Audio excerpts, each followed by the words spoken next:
Ndabasuhuje ndabifuriza kugomba kugira ibihe byiza abakurikiye Juri TV. Nibiki bigezweho muri aka kanya. Perezida Kagame yavuze ko u Rwanda rudakwiriye kubazwa umutekano muke muri Repubulika ya Demokarasi ya Kongo. Naho i Nyanza umusore akekwaho gusambanya umwana bafitanye isano. Naho muri Uganda General Muhoozi Kainerugaba yafatiye ingamba abasirikare batwara imodoka nabi. Muri Repubulika ya Demokarasi ya Kongo umusirikare wa FARDC yishwe arashwe n'umugore we. Muri icyo gihugu kandi abarwanyi ba Wazalendo bashinjwa kurasa ku ngabo za MONUSCO. Abimukira barenga 10 barohamye, abandi barenga 50 batabarwa n'abagira neza. N'abasirikare ba Korea ya Ruguru hagati ya 20 na 30 bongeye kwambuka umupaka wahuza na Korea y'Epfo. Tukiri aho ngaho kandi Putin agiye gusura Korea ya Ruguru bwa mbere mu myaka 24 ishize. Gize ingingo zigize amakuru mwategure kandi mujye kugezwaho nanjye Alexis Ntawigenera mbahaye ikaze kuri aya makuru arambuye tuhereye kuri ivuga ko Perezida wa Repubulika y'u Rwanda Paul Kagame yatangaje ko yaba we cyangwa u Rwanda nta wagize uruhare mu mutekano muke ugarije uburasirazuba bwa Repubulika ya Demokarasi ya Kongo. Mu kiganiro n'ikigo cy'igihugu cy'itangazamakuru ku munsi w'ejo hashize, Perezida Kagame yasobanuye ko umutekano muke muri Repubulika ya Demokarasi ya Kongo ukomoka ku mateka ya kera. Afatira urugero ku buryo abarimo bagize uruhare muri jenoside yakorewe abatutsi mu 1994 bakiriwe na leta ya Kinshasa mu myaka 30 ishize. Umukuru w'igihugu yibukije ko ingabo z'u Rwanda zagiye gucyura impunzi nyinshi z'abanyarwanda zari zarahungiye muri Repubulika ya Demokarasi ya Kongo, ariko bake basize bahekuye u Rwanda banga gutaha. Bari mu mutwe witwaje intwaro wa FDLR. Perezida Kagame yasobanuye ko FDLR yahawe intwaro na leta ya Repubulika ya Demokarasi ya Kongo ikorana n'imitwe yitwaje intwaro y'abanyekongo bahuje ingengabitekerezo ya jenoside. Yifatanya mu gutoteza abanyekongo bo mu bwoko bw'abatutsi, bamwe bahungira mu bihugu by'akarere. Bitewe n'ibikorwa by'ubugizi bwa nabi FDLR n'indi mitwe bikorana, hari abanyekongo mu bwoko bw'abatutsi barenga 100,000 bahungiye mu Rwanda. Yagize ati niyihe mpamvu umutekano muke mu burasirazuba bwa Repubulika ya Demokarasi ya Kongo? Ntabwo ushobora kuba u Rwanda, ntushobora kuba Paul Kagame. Ntabwo ari twe twateye ariya makimbirane. Tekereza ko ibintu bazi inkomoko yayo. U Rwanda si rwo rwaremye kiriya kibazo.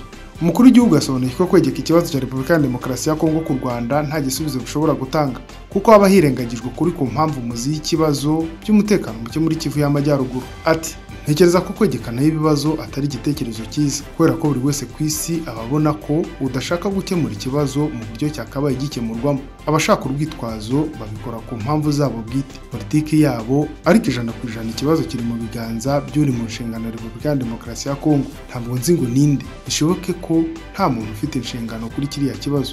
Leta ya Repubulika ya Demokarasi ya Kongo ishinja u Rwanda gufasha umutwe witwaje intwaro wa M23 waremwe n'abo mu miryango y'abanyekongo kugira ngo urwanire uburenganzira bwabo. Ariko Perezida Kagame yagaragaje ko ari ikirego kidafite ishingiro. Yatangaje ko umuryango w'abibumbye wohereje mu burasirazuba bwa Repubulika ya Demokarasi ya Kongo ingabo kugira ngo zigarure amahoro n'umutekano, ariko nta musaruro ufatika wagaragaye ku buzima bw'abanyekongo bwakomeje kujya mu byago. Imitwe ikomoka hanze y'iki gihugu iriyongera. Yagize ati niyo mpamvu uvuga ko abo hanze mu by'ukuri batakemura ibibazo. Bahamaze imyaka myinshi, bashoyemo amafaranga menshi, ariko ikibazo kiri kurushaho kuba kibi.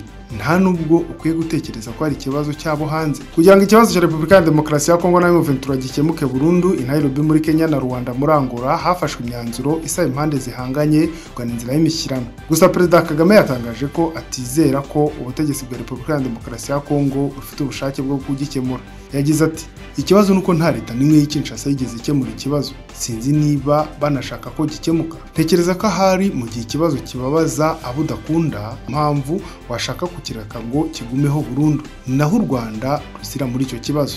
Perezida Kagame yatangaje ko u Rwanda rwiteguye gutanga umusanzu mu gukemura ikibazo cyo mu burasirazuba bwa Repubulika ya Demokarasi ya Kongo hashingiwe ku myanzuro ya Nairobi ndetse na Rwanda. Tukiri mu makuru avugwa mu Rwanda kandi, i Nyanza umusore arakekwaho gusambanya umwana bafitanye isano. Mu karere ka Nyanza mu murenge wa Kigoma mu kagari ka Murinja mu mudugudu wa Kana ka Murinja, umusore yatawe muri yombi akekwaho gusambanya umwana w'imyaka 8 basanzwe bafitanye isano rya bugufi. Amakuru avuga ko uwo musore witwa Tuyishime Eric imyaka 20 akekwaho gusambanya uwo mwana nyuma yaho nyina amusize mu rugo we yari yagiye guhinga mu karere ka Ruhango. Amakuru avuga ko mukuru w'uwo mwana yari yagiye ku ishuri ndetse na musaza we yagiye mu kazi. Uhaye amakuru Umuseke avuga ko amakuru yatanzwe na musaza we avuga ko yaje mu rugo avuye ku kazi asanga Tuyishime Eric ari mu cyumba arimo gusambanya uriya mwana, nyuma araceceka ntiyabimenyesha ubuyobozi. Nyina Jean abimubwira ahita ajya kubimenyesha umukuru w'umudugudu. Umunyamabanga nshingwabikorwa w'umurenge wa Kigoma Cyambari Jean Pierre yabwiye Umuseke ko uriya musore yatawe muri yombi. Akekwaho gusambanya uyu mwana, kuri ubu afungiye kuri sitasiyo ya RIB ya Busasamana. I Rwamagana abana bavuye mu ishuri barahangayikishije. Mu karere ka Rwamagana umurenge wa Mwurire hakomeje kugaragara abana b'inzererezi bataye ishuri bakagombye kuba biga ariko kuri ubu bakaba baramaze kuba inzererezi. Iki kibazo kikaba cyaragaragaye mu bice bitandukanye byo muri uyu murenge wa Mwurire by'umwihariko mu kagari ka Ntunga. Bamwe muri abo bana bavuga ko ikibibatera ari inzara iba mu miryango yabo ndetse n'amakimbirane aba hagati y'ababyeyi babo bigatuma batoroka imiryango yabo bakerekeza mu muhanda. Umwana ufite imyaka 12 wo mu mudugudu wa Ntunga akagari ka Ntunga yagize ati navaye mu ishuri n'inzara no kubura ibikoresho by'ishuri cyatangiye icukwa n'abandi bana batiga. Umwe mu batuye hafi y'isoko rya Ntunga avuga ko ubuyobozi bw'abarangaranye kandi ko hatagize igikorwa ngo abo bana bakurwe mu muhanda bashobora kuzica umuntu bitewe n'ibisongo ndetse n'ibiyobyabwenge baba bafite mu ntoki ku buryo bikora agatsiko bakambura umuntu ibyo afite yabyanga bakamuvunderezaho amabuye.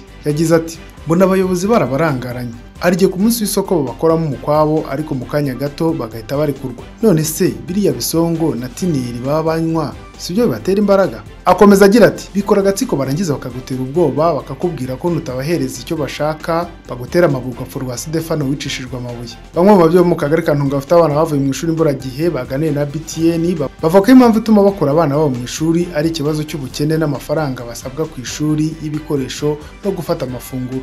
Ibyo babona ko bibagoye bagahitamo gukora abana babo mu mashuri bakajya guca inshuro ngo babone ikibatunga. Cyakora ku rundi ruhande hakaba n'ababyeyi bavuga ko hari abata ishuri kubera kunanirana ahubwo atari ikibazo cyo kubura mikoro. Aho hari utuye mu mudugudu wa Karuzigura aho ryahoze wavuga ko abandi bana bacitse umwana bakava mu ishuri akajya gusangira nabo ubuzima bwo mu muhanda dore ko bararaga mu ishyamba kugira ngo bategereze abaha akazi ko gusunika amagare ajyanye imyaka mu isoko rya Ntunga. Gaspard Twagirayezu Minisitiri w'Uburezi kuri iki kibazo yavuze ko ku bufatanye n'inzego zitandukanye iki kibazo kigiye gukurikiranwa ku buryo mu minsi mike kiba cyakemutse kandi bigatanga umusaruro mwiza. Tujye mu makuru avugwa hanze y'u Rwanda aho duhereye muri Uganda aho uwayoboraga ingabo zirinda Museveni yavanywe mu nshingano. Uwo ni Brigadier General Charite Bainababo wasimbujwe Brigadier General Azafu Nyakikuru Muiteisi. Umutwe w'ingabo zidasanzwe muri Uganda niwe ufite inshingano zo kurinda perezida w'iki gihugu Yoweri Kaguta Museveni.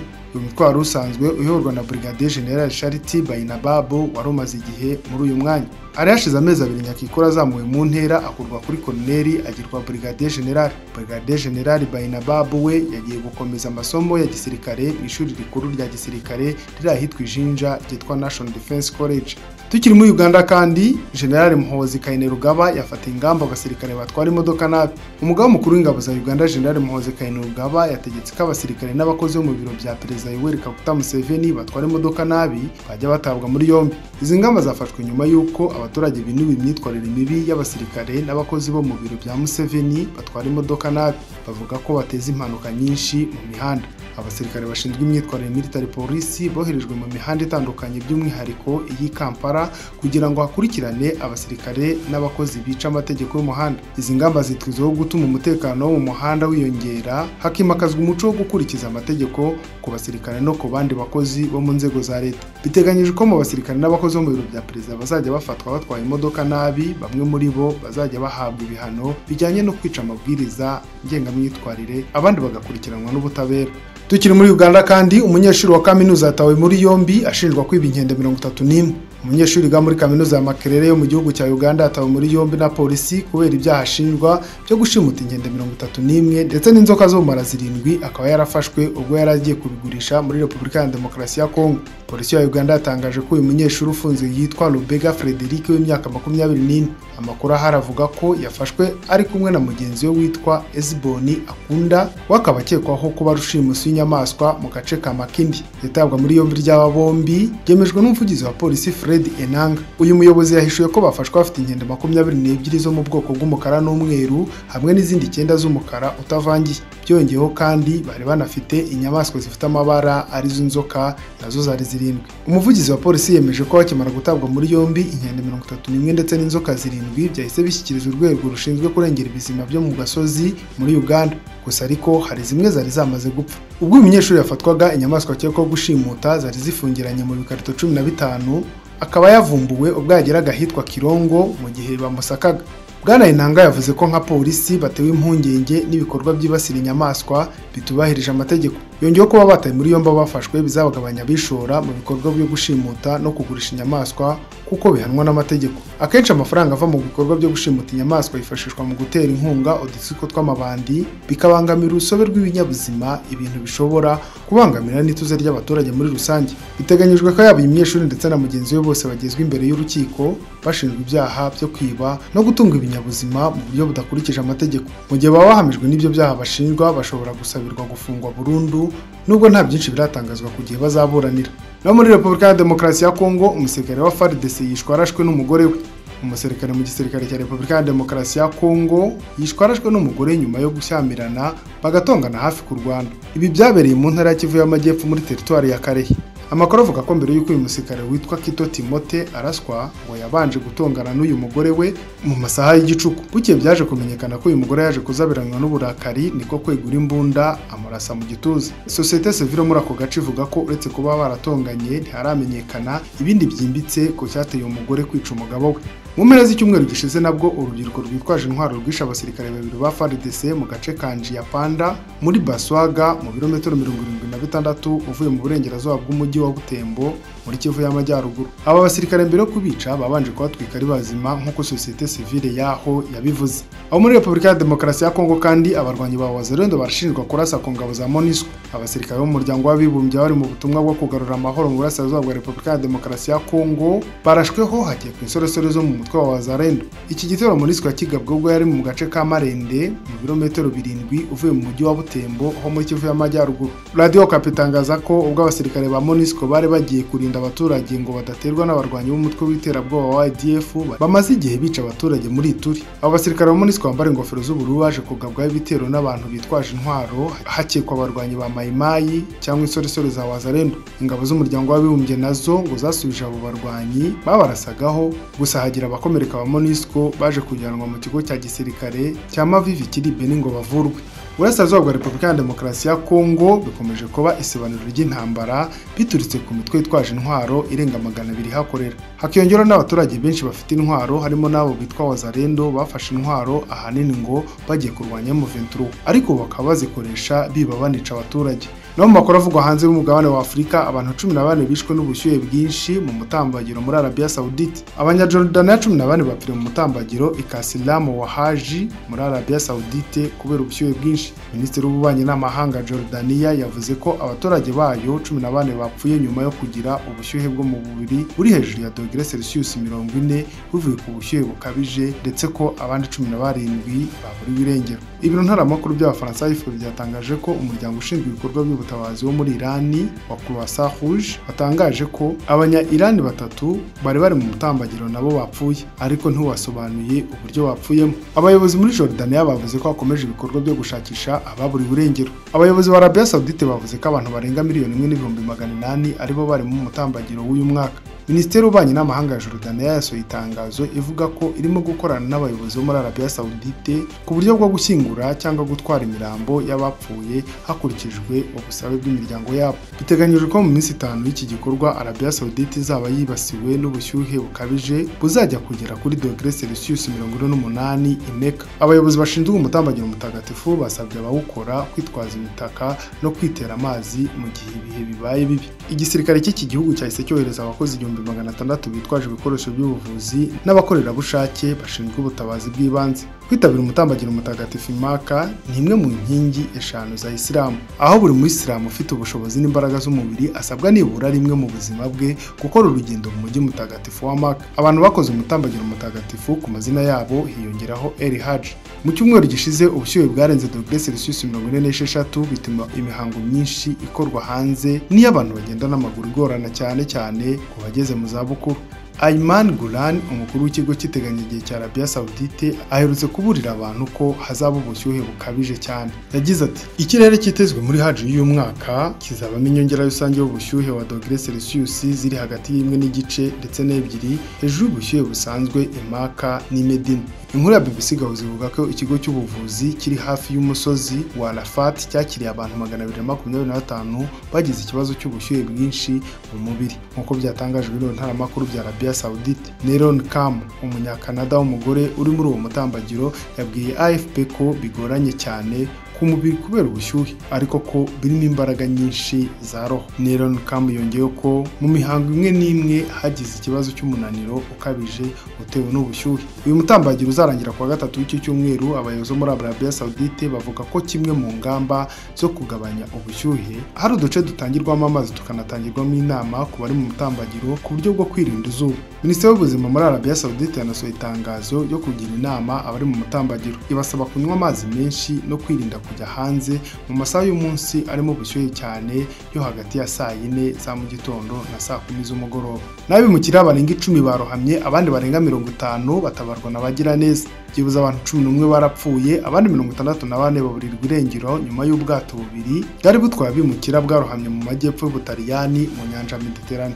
Nk'uko bitangazwa n'abagira neza mu Budage, abashinzwe umutekano ku nkombe z'Ubutaliyani ndetse n'imiryango y'umuryango w'abibumbye yagerageje gutabara ariko basanga bamwe bashizemo umwuka. Itsinda ry'abatabazi ry'Abadage rikoresha ubwato bw'abatabazi bwa Nadir ryatangaje ko ubwo ryatabaraga ryasanze abantu 10 bamaze gupfa ariko 51 baratabarwa. Abo bimukira bari mu bwato bw'ibiti bahuye n'umuhengeri ngo urabajegeza maze bamwe barurohama ariko bikubitana nuko ubu bwato bw'abatabazi bwari hafi yaho. Iryo tsinda ry'abatabazi b'Abadage ryavuze ko abarokotse bashyikirirwa abashinzwe umutekano ku nkombe z'Ubutaliyani maze bajyanwa ku nkombe mu gitondo, mu gihe Nadiri yari yerekeje ku kirwa cya Lampedusa. Mu minsi ishize nabwo abimukira 49 bararohamye, abandi barenga 60 baburirwa irengero ubwo bari bageze muri Yemen. N'abasirikare ba Korea ya Ruguru hagati ya 20 na 30 bongeye kwambuka umupaka ubahuza na Korea y'Epfo. Igisirikare cya Korea y'Epfo cyavuze ko abasirikare ba Korea ya Ruguru bari hagati ya 20 na 30 bambutse umupaka w'ibihugu byombi ariko basubira iwabo nyuma y'uko ingabo za Korea y'Epfo zarashe amasasu ziburira. Ibiro ntaramakuru yo napo byatangaje ko ibi byabaye ku isaha ya 2:30 za mu gitondo ubwo itsinda ry'ingabo za Korea ya Ruguru mu gice cyo hagati cya DMZ bambukaga umurongo utandukanye impande zombi. Umuyobozi w'igisirikare cya Korea y'Epfo yavuze ko iryo tsinda ryasubiyeyo vuba nyuma y'uko ingabo za Korea y'Epfo zarashe amasasu yo kuburira, ndetse bavuga ko bwizera ko kwambuka bitakozwe nkana. Ibintu nk'ibinyamara byari byabaye muri aka gace ka DMZ ubu hashize icyumweru. Ku rundi ruhande, igisirikare cya Korea y'Epfo cyavuze ko abasirikare benshi bo muri Korea ya Ruguru bakomeretse cyangwa baguye mu iturika rya mine mu karere ko mupaka ariko nticyavuga igihe naho byabereye. DMZ ni agace katagira nyarako hagati ya Korea zombi, bivuga ko ari imipaka ya mbere irinzwe ku isi kandi itezemo ibisaso bya mine. Amakuru yacu reka tuyasoreze kuri ivuga ko Putin agiye gusura Korea ya Ruguru bwa mbere mu myaka 24 ishize. Perezida Vladimir Putin w'Uburusiya biteganyijwe ko kuri uyu wa kabiri asura Korea ya Ruguru ku nshuro ye ya mbere mu myaka 24 ishize. Putin arahura na mugenzi we Kim Jong-un mu murwa mukuru Pyongyang bagirana ibiganiro. Abategetsi baherukaga guhura mu kwa 9 mu 2023 mu nama i Vladivostok mu burasirazuba bw'Uburusiya hafi n'umupaka muto ibi bihugu bihana. Ariko iyi ni inshuro ya mbere Putin asuye Pyongyang kuva mu 2000. Leta Zunze Ubumwe za Amerika zivuga ko zihangayikishijwe no gukomera kurushaho k'umubano w'ibi bihugu byombi. Ibiro bya Perezida w'Uburusiya bisobanura ko iki gikorwa nk'uruzinduko rwa Perezida rw'ubushuti. Ikinyamakuru mu Burusiya bivuga ko Putin na Kim basinya ku masezerano y'ubufatanye arimo agendanye n'umutekano maze bagasohora amatangazo. Akarasisi ku rubuga rwa Kim wa kabiri sanga karateganyijwe. Putin kandi biteganyijwe ko azitabira igitaramo i Pyongyang akanasura urusengero rumwe gusa rw'aba Orthodoxi ruri muri iki gihugu. Mu busanzwe idini rya Orthodoxi niryo ryiganje cyane mu Burusiya. Hari amakuru avuga ko Putin azacumbika muri Kumsusan Guest House i Pyongyang, aho Perezida Xi Jinping w'Ubushinwa yacumbitse ubwo yasuraga iki gihugu mu 2019. Byitezwe ko Putin ajyana na Minisitiri mushya w'ingabo Andrei Belosov ndetse na Minisitiri w'ububanyi n'amahanga Sergei Lavrov na Minisitiri w'intebe wungirije Alexandra Novak. Mbere y'uru ruzinduko, Perezida Putin yashyigikiye Korea ya Ruguru ku gushyigikira yeruye Moscow mu ntambara irimo na Ukraine. Mu ibaruwa yatangajwe mu binyamakuru bya Korea ya Ruguru. Muri iyo nyandiko yatangajwe n'ikinyamakuru Rodong Sinmun kibogamiye kuri leta ya Korea ya Ruguru, Putin yizeje kubana na Pyongyang system z'ubucuruzi n'umutekano zitagenzurwa n'uburengerazuba. Mu cyumweru gishize, Perezida Kim yavuze ko umubano n'Uburusiya wakuze ukavamo umubano udashobora gusenyuka w'inshuti mu rugamba. Mu guhura kwabo umwaka ushize, Putin yavuze ko yabonye amahirwe mu bufatanye bwa gisirikare na Korea ya Ruguru mu gihe Kim yifurije perezida w'Uburusiya intsinzi muri Ukraine. Ibiro bya perezida wa Amerika White House byavuze ko bitewe impungenge no kwiyongera k'umubano w'Uburusiya ndetse na Korea ya Ruguru. John Kirby uvugira akanama gashinzwe umutekano wa Amerika yabwiye abanyamakuru ati, dutewe impungenge n'urwo ruzinduko. Yongereyeho ati, ikiduteye impungenge ni ukwiyongera k'umubano hagati y'ibi bihugu byombi.